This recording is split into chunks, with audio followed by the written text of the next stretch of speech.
हे राधे। भगवान विष्णु का तीसरा अवतार विरह। भगवान ब्रह्मा ने इस सृष्टि की रचना करी। जब वे एक नया युग रच रहे थे तो उन्होंने योजना बनाई कि मनुष्य, पेड़ पौधे व जीव जंतु देवी भूमि पर रहेंगे। उन्होंने सृजन का कार्य आरंभ किया। पहले उन्होंने आकाश बनाया, फिर जल के स्रोत बनाए, फिर उन्होंने देवभूमि पर जीवन की रचना आरंभ की। जीवन की रचना के दौरान देवभूमि फिसलकर गहरे सागर तल में डूब गई। ब्रह्मा जी चिंतित हो उठे। उन्होंने सोचा कि यदि देवभूमि गहरे सागर तल में डूबी रही तो मनुष्य, जीव जंतु व पेड़ पौधे कहाँ बसाएंगे। देवभूमि के बिना पृथ्वी पर जीवन लाने का प्रयास सफल नहीं हो सकता था। उन्हें इस समस्या का कोई हल नहीं सूझ रहा था। वे गहरे सोच में डूब गए। अचानक उन्हें महसूस हुआ कि कोई जीव उनकी नाक की नथनी से निकल रहा है। वह एक विरहा असुर था। जब वह बाहर आ गया तो ब्रह्मा जी को पता चला कि भगवान विष्णु ने ही यह नया रूप लिया है। उनकी नाक से बाहर आने के बाद विरहा बन गए। भगवान विष्णु ने अपना आकार बढ़ाना आरंभ किया। वे एक हाथी जितने विशाल दिखने लगे। उन्होंने ब्रह्मा जी से कहा, चिंता न करें, अब मैं देवभूमि की रक्षा के लिए आ गया हूँ। मैं उसे सागर के तल से निकाल कर लाऊंगा। ब्रह्मा जी विष्णु को विराट रूप में देखकर बहुत प्रसन्न हुए। उन्हें पक्का यकीन हो गया कि देवभूमि शीघ्र ही सागर तल से निकलकर अपने सही स्थान पर आ जाएगी। विराट रूप में भगवान विष्णु सागर तल में जा पहुंचे। उन्होंने देवभूमि को अपनी नाक पर उठा लिया। फिर वे पानी पर तैरने लगे। उन्होंने देवभूमि को सही स्थान पर रखना था, इसलिए वे धीरे धीरे व सावधानी से आगे बढ़ रहे थे। जब वे देवभूमि की रक्षा में व्यस्त थे तो हिरण्याक्ष नामक असुर ने स्वर्ग पर हमला कर दिया। उन्होंने भगवान इंद्र व वरुण को युद्ध के लिए ललकारा। उन्होंने उनकी चुनौती नहीं स्वीकारी। वे बोले, प्रतीक्षा करो दुष्ट राक्षस, भगवान विष्णु शीघ्र ही लौटेंगे।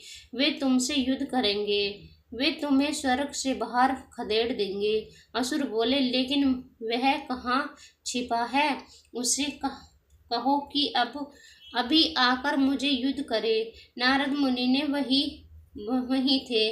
वह असुर से बोले, भगवान विष्णु तो देवभूमि की रक्षा के लिए गहरे सागर में गए हैं।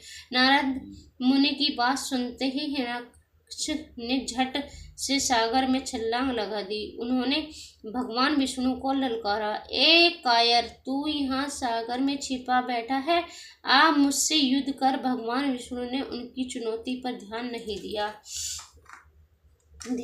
दिया। उन्होंने देवभूमि को उठाकर रखा था और वे पहले उन्हें सही स्थान पर रखना जरूरी था। वे जल की सतह पर चुपचाप तैरते रहे। हिरण्याक्ष उन पर ताने कसता रहा। उसने उनका उपहास करते हुए कहा, मैं जानता हूँ तू मुझसे डरता है, तभी तो यहाँ छिपा बैठा है। मान क्यों नहीं लेता कि तू मेरा सामना नहीं कर सकता? किंतु उसकी बात का विरहा पर कोई असर नहीं पड़ा। आखिर में वे उस जगह पर जा पहुंचा जहाँ उन्होंने देवभूमि को रखा था। उन्होंने बड़ी सावधानी से पृथ्वी को उसके स्थान पर रख दिया। ब्रह्मा जी ने यह देवभूमि को सही सलामत पाकर चैन की सांस ली। उन्होंने विरहा को धन्यवाद दिया और अपनी सृष्टि की रचना जारी रखी। इसके पश्चात भगवान विष्णु विरहा के अवतार में ही हिरण्याक्ष की ओर मुड़े। उन्होंने उस पर आक्रमण किया।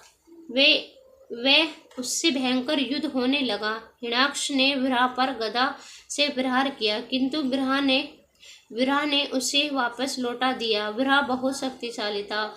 उसने हिरण्याक्ष पर अपनी एक टांग से प्रहार किया। हिरण्याक्ष बुरी तरह से घायल हो कर नीचे गिर पड़ा। उसने उठने की कोशिश की, लेकिन सागर की तेज लहरों ने उसे फिर से पीछे धकेल दिया। जल्दी ही उसका अंत हो गया। इस प्रकार भगवान विष्णु ने विराट रूप में दुष्ट राक्षस हिरण्याक्ष का वध किया। उन्होंने ब्रह्मा जी की सबसे सुंदर रचना देवभूमि की भी रक्षा की, जहां आज हम सभी रहते हैं तथा जीवन की सभी आवश्यकताओं की पूर्ति कर पाते हैं। राधे राधे। भगवान विष्णु की जय। आपको कैसी लगी हमारी वीडियो कमेंट में ज़रूर बताना और राधे राधे ज़रूर लिखना और हमें ऐसे ही सपोर्ट करते रहना। लाइक करना, सब्सक्राइब करना और शेयर करना, कमेंट करना। राधे राधे। Thank you. भगवान विष्णु की। अगले दिन हम चौथे अवतार की नरसिंह सिंह व नर दोनों की कहानी सुनाएंगे। सिंह भी वही है और नर भी वही है। नरसिंह की कहानी सुनाएंगे, बहुत अच्छी है। Thank you. Radhe Radhe ji.